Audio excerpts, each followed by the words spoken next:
Unfortunately, the law is an us, as they say. The Films and Stage Plays Act, Cap 222 of the laws of Kenya, says no film or class of film shall be done without the approval of the board. But you see, this is a 1963 act. It has gone through amendments, but some of those stipulations are long before these digital platforms came. If you are to flood Kfcb with all the content that we want to upload, and there are millions who are going live, they cannot manage the job. What we need to do is create the guidelines and help people. So I don't think it will go anywhere in terms of punitive measures. And like I've said, I've been there for 6 years. Yeah. I created most of those regulations, and I do know when a mistake has been committed. Oga Obinna is creating also a platform for the youth to be able to talk and for people to have a conversation. I know the government is looking for money through platforms like this, but we are going to ensure that it's done in a way that we don't kill creativity. So Oga Obinna is my mentee, is a friend of mine, and just like Pastor Victor Kanyari, I'm going to stand for these youth. Not from a point of defending them, by ensuring that if it's a mistake, somebody can apologize, somebody can, if it's retribution like we did with Mbarambamba, and there's a fine to pay, we are going to raise money and pay if we must do it. But even in court, you are given a chance to mitigate and to say sorry. So I don't think it is cast in stone. Nobody should discourage Oga Obinna. I saw the kind of interviews he's doing, even with the people like Mike Songo, and I think we should not. We should just guide them to ensure that they play within the law, rather than just sending general condemnation. I think it's a matter that has just been brought to my attention, and I'll deal with it. My question, my name is Zach. My question goes to Ezekiel Mutua. One of the key things people are doing is more of content creation, and TikTok is another platform that people use it to generate incomes. As much as people are there to be gifted, we have seen exactly other countries, they are having the monetary value in it, whereby the content creators are being paid. Are you, as Ezekiel, are you also coming up with an idea on how, as creators from Africa, not only Africa but in Kenya, we are going to gain like a revenue as we create content on TikTok? Because other countries like Germany, they are being monetized. Remember, I've been to the forefront of this conversation. I'm the first one who raised the discussion about regulation of TikTok, and with Bob Ndolo filed a petition to Parliament. We appeared before the Parliamentary Committee on public petitions, and we were listened, and we were very clear that we don't want TikTok to be banned. We want it to be regulated, and we want to have regulation and a stipulation that are going to help this platform to monetize. And when we raised this conversation, the president, our own president, Dr. William Ruto, called the CEO of TikTok, and we had a conversation.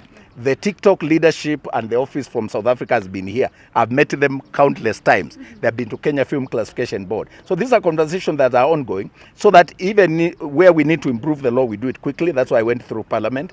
Where we need to have just informal mediation processes, we do that. But the whole idea is to ensure that we enhance the element of job creation and wealth through the creativity of our youth, not to stifle that creativity, but to enhance it. That's why I met Pastor Kanyari, because I saw that as a platform, and I saw the following and the kind of excitement he's creating as something. Even if you told him to leave or you blocked him, someone else will come up.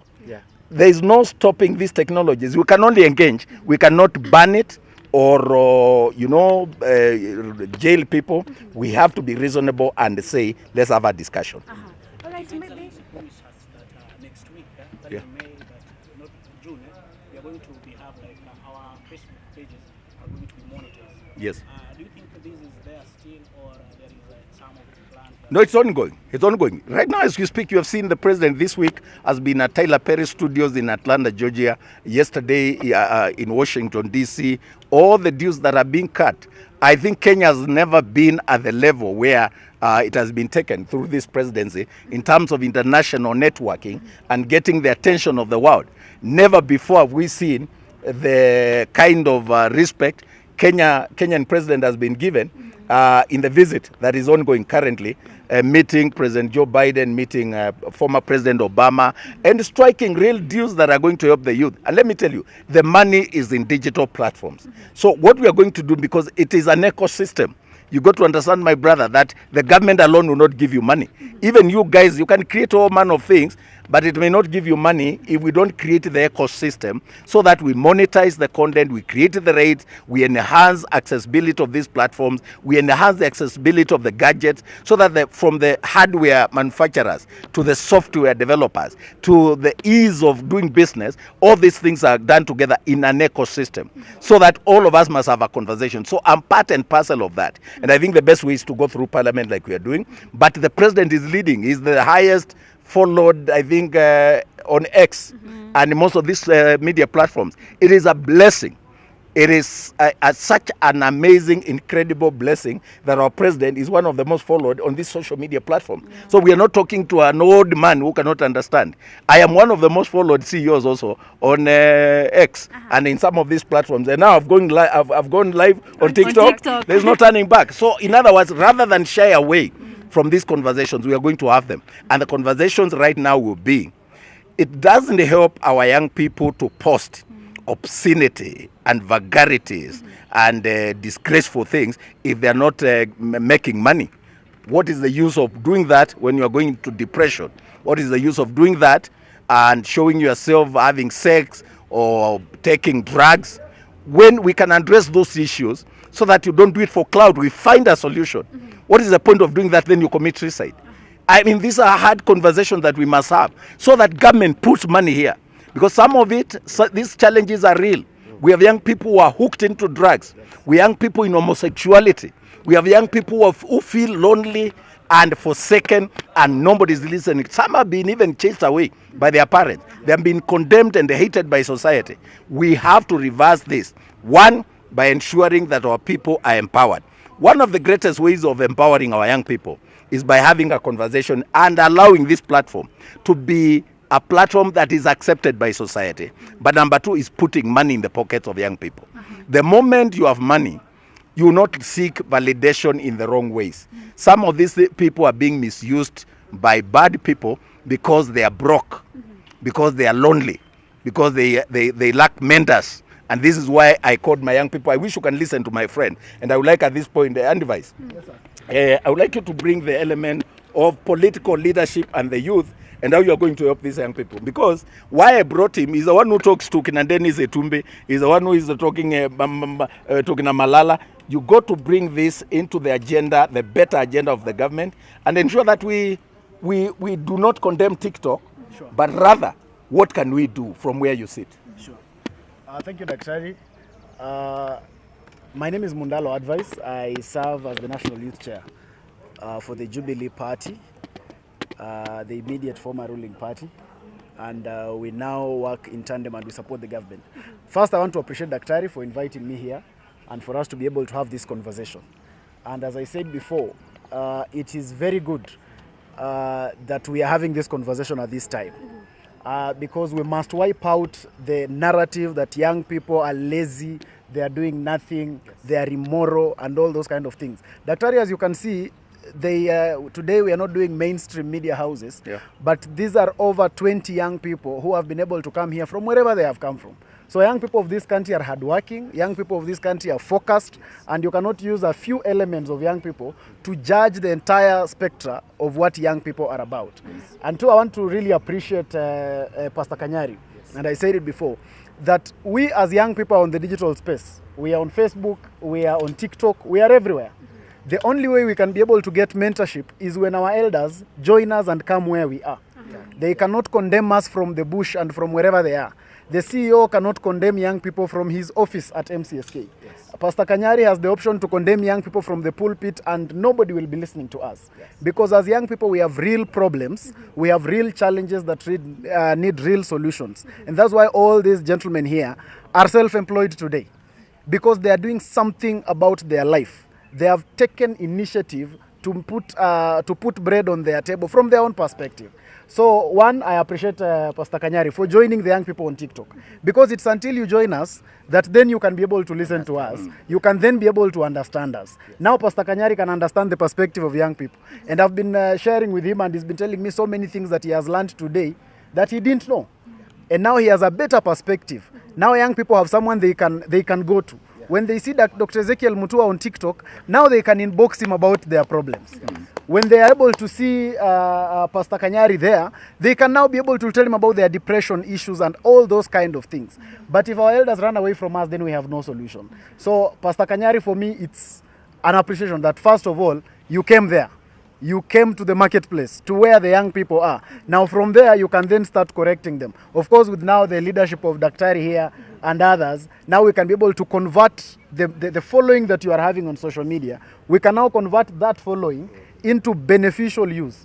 Because I'm a youth leader in Kenya, but I'm not as followed as you. You can even see your young people here. All they want to listen to is you and Daktari. Yeah. So we are the youth leaders in the country. But we also appreciate the reality that our leaders and you people have what sometimes you have something you can tell the young people that we do not even have. Because some of us, for us to make sense, we come and sit with you, then we disseminate. And there was a question about what government is doing. And I think there has never been a better government that has taken this social media space more seriously than the government that we have today. Yeah. We have seen very serious action by the president to really support this space. I can be able to see SPM bars here. And your CEO today is on trip with the president, and you are not even mentioning that. The CEO of SPM bars, Butita, is walking around with the president. That only shows you how serious the president has put the digital agenda in his government. So for me, all of us and those of us who are out there, of course we have a few elements, we have a few mistakes that we are making here and there, but we can only correct them when we come together. When Pastor Kanyari is able to now guide us more effectively, when Dr. Ezekiel Mutua is able to now come to these platforms and now be able to inspire young people. I have kept saying, as young people, we have the biggest problem we have is the mentorship problem. The mentorship problem and the opportunity problem. And so when our elders like these ones here, remember, this government has 1,001,000 senior civil servants. Those who take initiative like Daktari to come and provide mentorship, we cannot take it for granted. This country has 1,001,000 pastors. Those like Pastor Kanyari that take initiative to come to our space, we cannot take it for granted. And therefore we mold it from there and push it and see how we can be able to now canvas the better way forward. Yeah. Thank you. I would like you to listen to a legal perspective. This is a mentee of mine. He has just been admitted to the bar. He's an advocate of the High Court of Kenya. We attended his admission to the bar with a government spokesman just the other day, and I would like him to give. He had given me something. I told him to say it himself. Okay, mine is very brief. My name is John Mweke. This is amazing that young people are coming together and tapping into the new technologies. Truly, new technologies are here. The fourth industrial revolution is here. We have to keep abreast with it. So young people should adapt to it. And I understand that under Article 33 of the Constitution, we have we have allotted ourselves the freedom of expression, which includes freedom to artistic creativity. Therefore, young people should not be afraid of being creative and coming up with innovative ways to eke a living from it.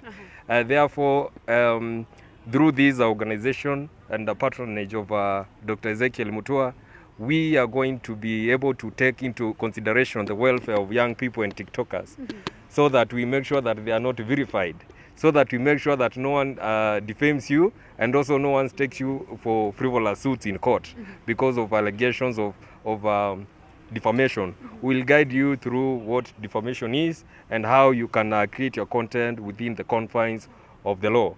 And also because we have the national values under Article 10 of the Constitution, which includes the right to public participation. That means that as a big community of TikTokers, therefore, we can come together and present our grievances in beautiful ways like petitions and memoranda. So when we come together, we'll be able to channel our ideas together. We see what we need the government to do for us. We present it in petitions and memoranda. We draft them, and through Dr. Ezekiel, we'll be able to make the same, to present the same for legislation and guidance. Thank you very much. Right. So asante sana. We got to go. I have kept a lot of people. Yeah. But before that, maybe you can hear in 30 seconds from Daktari. You can talk to your fans. Karibu. You can talk to your fans. Pastor Kanyari. Kimalizia. Is he live? Yeah. Talk to your fans. Na wao. Na waambie wa tone down. You know,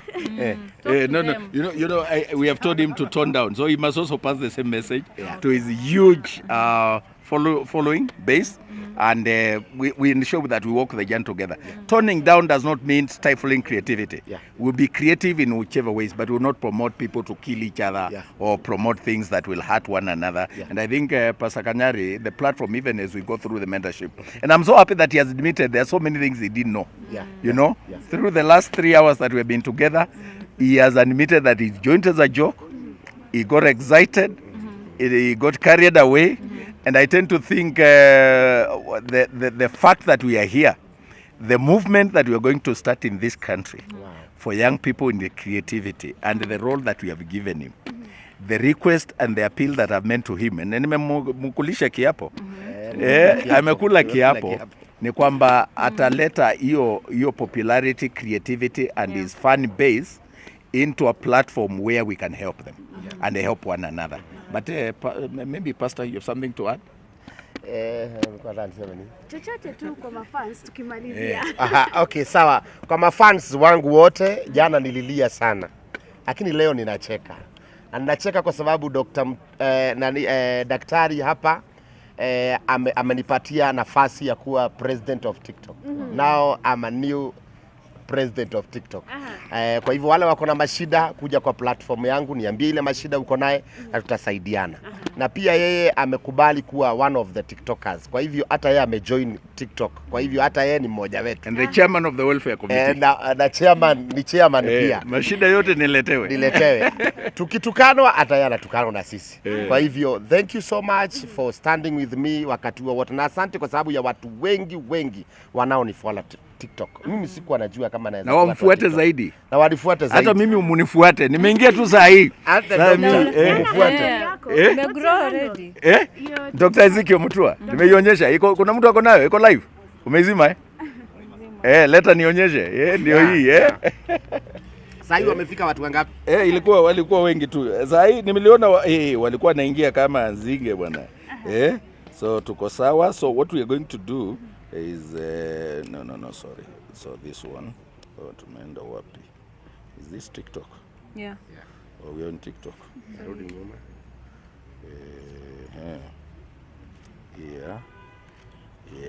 Nataka waone.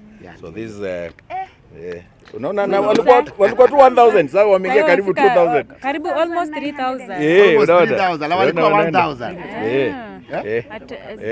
Sasa hii at Ezekiel Mutua 23. Yes. Sasa unaona. So twende namna hiyo. I think let's make this a friendly a family atmosphere.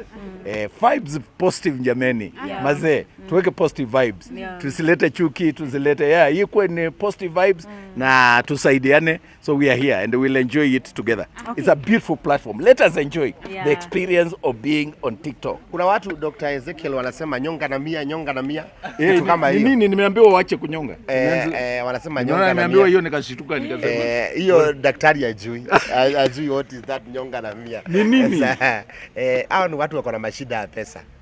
Ni watu ambao wako na shida ya pesa. Kama anaweza pata tu hiyo 1000, hata hiyo kunyonga na mia atawacha. Lakini anafanya hivyo because of poverty. Poverty is bad. So tafadhali let us help each other, tusaidie watu ndio tuache kuwa condemn, tuwasaidie ndio waachana na hiyo biashara. Sawa. Asante daktari. Sana tumeshukuru. Karibu. Thank you. Thank you very much.